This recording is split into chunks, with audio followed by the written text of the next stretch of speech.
अस्सलाम वालेकुम। Welcome to my YouTube channel knowledge legacy.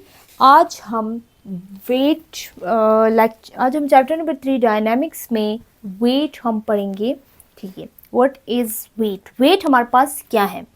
अच्छा, हमने यहाँ पर डेफिनेशन लिखा है कि the force with which the attracts objects with which the earth attracts आता है। अच्छा, टुवर्ड्स इट्स सेंटर की तरफ the earth,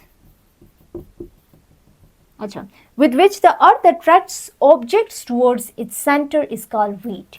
यानी वो फोर्स जिसमें अर्थ अट्रैक्ट करती है ऑब्जेक्ट को टुवर्ड्स अप सेंटर की तरफ, यानी अपनी तरफ अर्थ जब अट्रैक्ट करे ऑब्जेक्ट्स को, उस फोर्स को वेट कहते हैं। ठीक है, यानी वो फोर्स जिसमें अर्थ अट्रैक्ट कर रही होती है ऑब्जेक्ट को towards its center is called weight. अच्छा, वेट जो है of the body is the force of gravity acting on it. यानी वेट जो है यानी बॉडी की वो फोर्स जो ग्रेविटी एक्ट कर रही होती।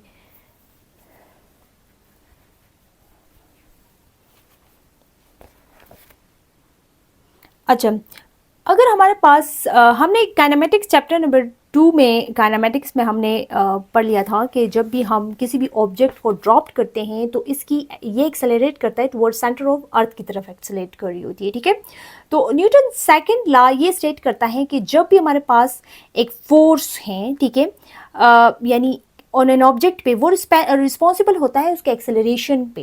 यानी हमने Newton second law of motion में ये हमने पढ़ लिया था कि जब एक फोर्स जो है अप्लाई होती है किसी भी ऑब्जेक्ट पे, तो वो ऑब्जेक्ट पे यानी वो ऑब्जेक्ट एक्सेलरेशन प्रोड्यूस करती है। ठीक है, यानी वो ऑब्जेक्ट जो है मूव करना स्टार्ट कर लेती है, यानी वेलोसिटी में चेंज आ जाती है, तो तब वो ऑब्जेक्ट एक्सेलरेशन प्रोड्यूस कर रही होती है। ठीक है, तो हमने Newton second law of motion में हमने ये पढ़ लिया था।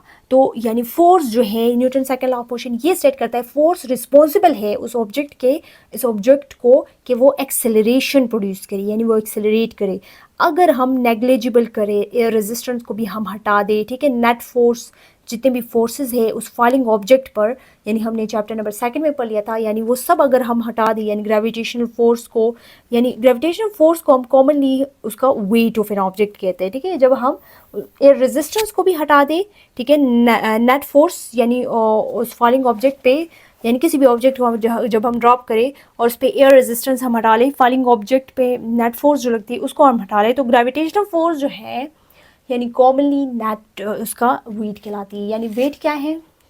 वेट जो है वो फोर्स है जिसमें अर्थ अट्रैक्ट कर रही होती है ऑब्जेक्ट्स को टुवर्ड्स सेंटर, यानी अपनी सेंटर की तरफ अट्रैक्ट करती है, उस फोर्स को हम वेट कहता है। W से weight is denoted by W, यानी हम वेट को डिनोट करते हैं, W के साथ डिनोट करते हैं। ठीक है, अच्छा, वेट का यानी यूनिट भी हमारे पास क्या है? यूनिट ऑफ वेट हमारे पास क्या है? Which is equal to newton. यानी न्यूटन यानी फोर्स है, ठीक है, न्यूटन फोर्स का यूनिट है ना, तो वेट का यूनिट भी हमारे पास न्यूटन ही होगा, क्योंकि वेट भी एक फोर्स ही है।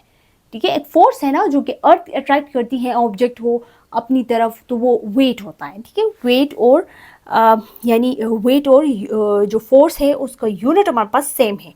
वेट हमारे पास वेक्टर। अब अच्छा, क्वांटिटी हमारे पास क्या है वेट का? वेट हमारे पास वेक्टर क्वांटिटी है। ठीक है, WECTOR वेक्टर क्वांटिटी है। तो वेक्टर क्वांटिटी क्यों है? बिकॉज जब वो अर्थ की तरफ आती है तो इट्स मीन्स के वेट का डायरेक्शन भी होता है, यानी वेट जो है directed towards the centre of the earth है ना, तो इट्स मीन्स के वेट का डायरेक्शन होता है, इस वजह से यानी ये वेक्टर क्वांटिटी मैग्नीट्यूड भी है एज वेल एज डायरेक्शन भी है। सो हम वेट को मेजर कैसे करते हैं? स्प्रिंग बैलेंस के थ्रू मेजर करते हैं। अच्छा अच्छा, वेट जो है चेंज होती है। चेंज कैसे होती है? यानी वेट चेंज होती है विथ प्लेस टू प्लेस, यानी change with change of place, यानी चेंज ऑफ प्लेस, यानी जब हम जगह बदले तब वेट भी चेंज हो जाती है। ठीक है, यानी वेट चेंज होती है, प्लेस टू प्लेस चेंज हो जाती है, यानी ऑन अर्थ पे वेट चेंज होती है, ऑन मून में वेट चेंज होती है। मैं आगे एग्जांपल के थ्रू समझाती हूँ आप लोगों को। अच्छा, वेट का हमारे पास फॉर्मूला क्या है? जैसे हमने पढ़ लिया था। अच्छा, मैंने यहाँ पर यानी बार बार इसको जिक्र किया कि फोर्स और वेट जो है असल में एक जैसे हैं। यानी फोर्स का हमने फॉर्मूला पढ़ लिया था F इक्वल टू एम ए,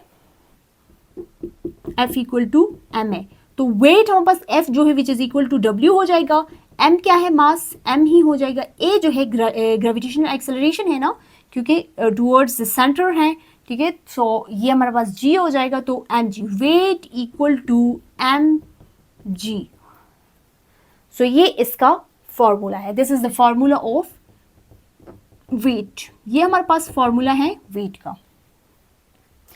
अच्छा, तो हमने वेट का फॉर्मूला जो है ये कहाँ से डिराइव किए, ये फोर्स के फॉर्मूले से डिराइव किए, क्योंकि फोर्स और वेट के बस यूनिट भी सेम है और फॉर्मूला भी हमने वहीं से डिराइव किया। तो इट्स मीन्स के फोर्स है, वेट इज अ फोर्स, ठीक है। Weight is a force with which earth attracts towards objects towards its center, ठीक है। अच्छा, जैसे कि हमारे पास पता है ग्रेविटी क्या है, ग्रेविटेशनल एक्सेलरेशन जो है ये हमारे पास कांस्टेंट वैल्यू है। ग्रेविटेशनल एक्सेलरेशन जो है ऑन अर्थ पे which is equal to 9.80 meter per second है, मीटर पर सेकंड स्क्वायर है ऑन अर्थ पे। ग्रेविटेशनल एक्सेलरेशन ऑन अर्थ पे 9.80 मीटर पर सेकंड स्क्वायर है, ठीक है। ये हमारे पास एक कांस्टेंट वैल्यू है। अच्छा, जैसे हमने चैप्टर नंबर 2 पे यानी काइनेमेटिक्स पे हमने डिस्कस कर लिया था।